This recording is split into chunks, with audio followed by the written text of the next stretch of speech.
చేసేసిన జగనన్నయ్య ఇప్పుడు ఏం చేయాలో అర్థం కాక తలట్టుకుంటున్నారంట.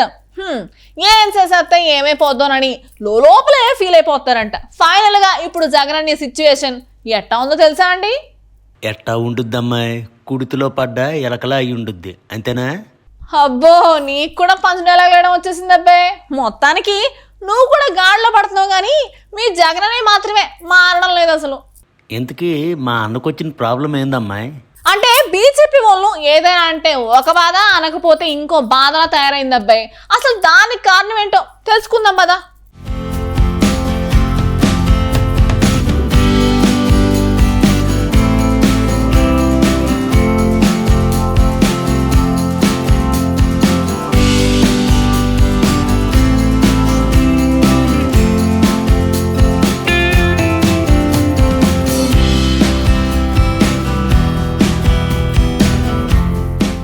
ఇన్నాళ్లు బీజేపీతో, ప్రధాని మోదీతో వైఎస్సార్సీపీ అధినేత జగన్ లోపాయకారి సంబంధాలు కొనసాగిస్తున్నారు అనే టాక్ బలంగా ఉంది. అది వాస్తవం అని కూడా అంటారు. కానీ ఇప్పుడు బీజేపీ మీద తన వైఖరిని క్లియర్గా చెప్పాల్సిన టైం వచ్చేసింది. మెడికల్ కాలేజీలను పీపీపీ కింద నడిపించే అంశాన్ని బీజేపీ సరైనదిగా భావిస్తోంది. ఇప్పటికే ఈ విషయమై రాష్ట్రంలో పెద్ద ఎత్తున చర్చతో పాటు రచ్చ కూడా జరుగుతోంది. ప్రభుత్వ నిర్ణయాన్ని సపోర్ట్ చేస్తున్నట్టుగా బీజేపీ పెద్దలు కూడా మాట్లాడటంతో జగన్ ఎలాంటి అడుగులు వేస్తారనే చర్చ ఇప్పుడు మొదలైంది. మెడికల్ కాలేజీల విషయంలో కూటమి ప్రభుత్వం పబ్లిక్ ప్రైవేట్ పార్ట్నర్షిప్ విధానాన్ని తెరపైకి తెచ్చింది. దానిని వ్యతిరేకిస్తోంది వైఎస్సార్సీపీ. జగన్ అయితే ఓ అడుగు ముందుకు వేసి ఎవరైనా టెండర్లిస్తే తాము అధికారంలోకి వచ్చిన తర్వాత జైలుకు పంపిస్తామని వార్నింగ్ కూడా ఇచ్చారు. 4 కాలేజీలకు టెండర్లు పిలిస్తే ఒక్కదానికే అప్లికేషన్ వచ్చింది. ఇదంతా జగన్ హెచ్చరికల ప్రభావమేనని అంటున్నారు. కరెక్ట్గా ఈ సమయంలోనే కేంద్రం ఎంట్రీ ఇచ్చింది.